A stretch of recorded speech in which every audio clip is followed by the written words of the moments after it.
So, Grant, first of all, then, as we look forward to this FA Cup tie at the weekend, how are you looking in terms of injuries following on from facing Chesterfield the other night?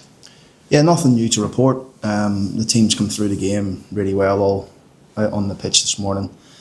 And the lads that didn't play, obviously all out training this morning. TOC's had another week's training, which is a positive. So, yeah, as we were, nobody in our treatment room, which is a good thing, but also a headache for me as well. In that sense, then, do you think about change again, given you're actually in quite a heavy run of fixtures in all competitions at the moment? Well, as always, we'll pick a team that we think can win the game. I think on Tuesday night we've seen a lot of really good performances, which was pleasing. Individual performance, also a team performance. And it's what we set out to do in the game, really. We wanted to give other players an opportunity to go and perform. And when they take the opportunity like that, then you can't ignore them. So I'm really pleased with the performance of the team the other night, the result, how we took the goals. And it's been, up to this point, a good start in terms of the little challenge I give the players. So we've got another tough game on Saturday, which will be, I think, completely different to the game on Tuesday night. So, to a large extent then, and I'm sure if Paul Cook was sat there, he'd talk about the changes that he made to their squad. You can't really read a great deal into the match between the competitions. Not really, no. I mean, look, there are two competitions that we have identified that we want to try and do well in.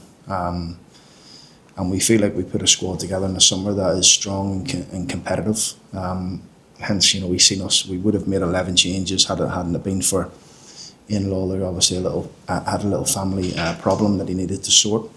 But he's back in today, training as normal. So it was a night to give players an opportunity to show what they can do. They've been waiting patiently. I think the biggest thing what showed me about the group was how fit they were and how we've kept them in good condition, ready for the challenges ahead. Saturday's game is obviously a completely different competition, a competition that I love dearly and I have done for many, many years, even when I was a little boy. So we'll hopefully go there and give a good account of ourselves, I should say. Who maybe from the match the other night planted a seed that maybe wasn't there for future games for selection? Listen, it's, without naming individuals, I think anyone who was at the game or seen any of the game can make assumptions of what I'm talking about. But as a team, I thought we were very good. Really, really impressed by the team performance, and that's all we could have asked for. Yes, individuals, but one took the headlines. Billy Sharp. He's used to grabbing those headlines. How important is he and keeping him fit for the full season? Because if he's capable of still doing it to the highest of standards, even at his ripe old age. Yeah, he is. I mean, what's he got now? Seven or 8 goals, I think, in all competitions. Closing in on 300 now. Yeah, Billy, and we know that. I think he's 8th off total career goals. 300 goals is unreal, really. And Billy's hungry as ever. He's like, I've only known and coached Billy the last year and a half, and the hunger and determination that he applies with himself every single day is incredible. He never misses a day's training. Even when you ask him, do you need an extra day? It's no, I need to train. His attitude and his appetite for the game is exactly the same, I'm sure. I know Cliff's played with Billy many, many years ago. It's exactly the same. He just wants to win, he wants to score, he just wants to help the football team. But a tremendous performance. It didn't surprise me. I've been mentioning it consistently to you lads about his form, probably without getting the goals. So it's interesting, listening back to his interview, he's still thinking about the miss against Peterborough, and that's what all good centre forwards do. But he planted it as far as he could in the back of his head on Tuesday night and went and got a hat-trick. Just while we're talking about the FA Cup, you mentioned a moment or so ago, even from being a small lad, the FA Cup has always been kind of there and very important to you. What are your kind of early memories that stick out? I think back to Wimbledon, winning the FA Cup, Bobby Gould, one of my old managers at Cheltenham, and I remember that vividly in my memory, just Liverpool turning up with the beige suits, didn't they, that day at Wembley.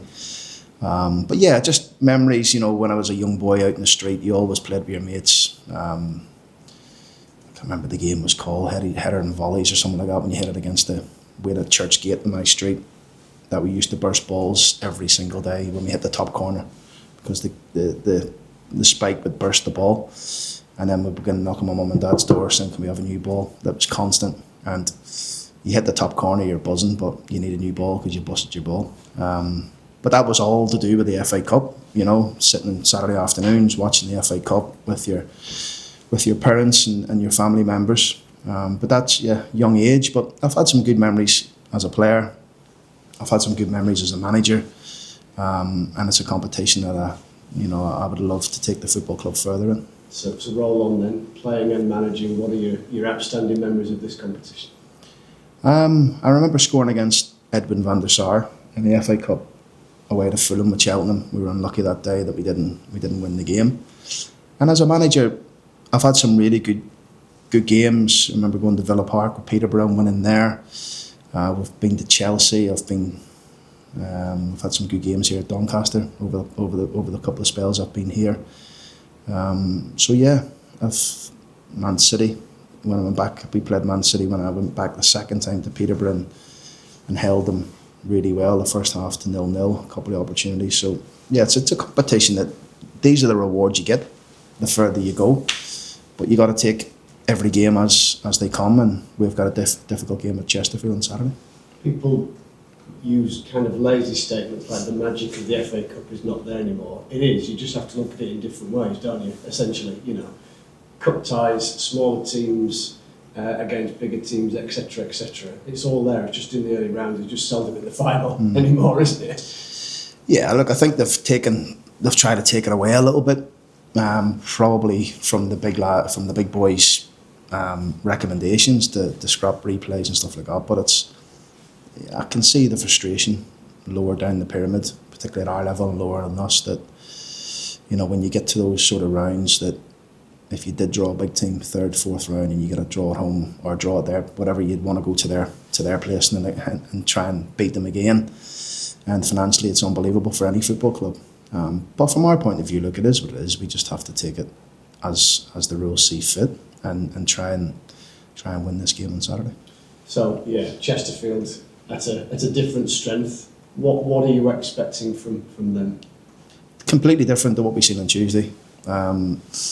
I'm sure there'll be about 7 or 8 different players that'll come into Paul's team.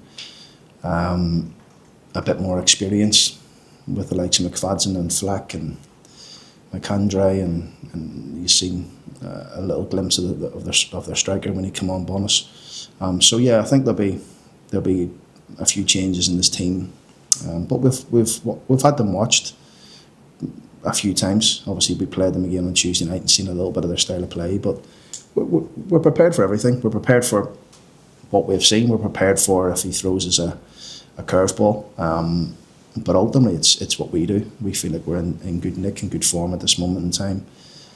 Barring the Barnsley and Lincoln game where we've dominated both games and lost, I think since Reading we've been really good, and we need to continue on that sort of thing. 7:30 kick-off. I know some of the fans aren't happy about that. From a football perspective, how does that affect things, change things in terms of prep? Yeah, I can see why they're not happy. 7:30 on a Saturday night. There's no point of me saying I'm happy with it. It is what it is. It's the TV. You can't do nothing about it. But like I've said to you, the rules are the rules. When you put on TV and these, sometimes you're gonna have to be playing on the time that you don't want to play it, or a day you don't want to play it. So ideally for me, it's 3 o'clock on a Saturday. I'm sure Paul Cook would have said the same thing, because we play a game on the Tuesday night, but we'll play the game. The kick-off time's the kick-off time. I'm sure our fans will come and fill out the away end like they do every single away game we play, and hopefully we can get them into the next round. Can I just, whilst we're talking, we are getting closer to January, and I know we were talking a short time ago about squads, etc. Are your ducks in order, so to speak? Are your plans in place to kind of hit the go button when Yeah, that set time yeah, was? we're well ahead of the game on that. I think if anybody knows me now, I'm organised on things Absolutely. like that. We have our targets identified. We have been in contact with numerous players and numerous clubs. But also we've got to be mindful that some of our loan players, there's break clauses in their contracts, and although we could send them back, it's also in their club can take them back. And I'm not saying we're sending anyone back, I'm just saying the agreement's in there for both parties. So we got to be mindful of that. And we got to be prepared for whatever January throws at us, because we just don't know what's around the corner in the January window. But we're prepared in every position. So if we need to go and act, either quickly or we wait to see how the market plays out, then we're ready to do it.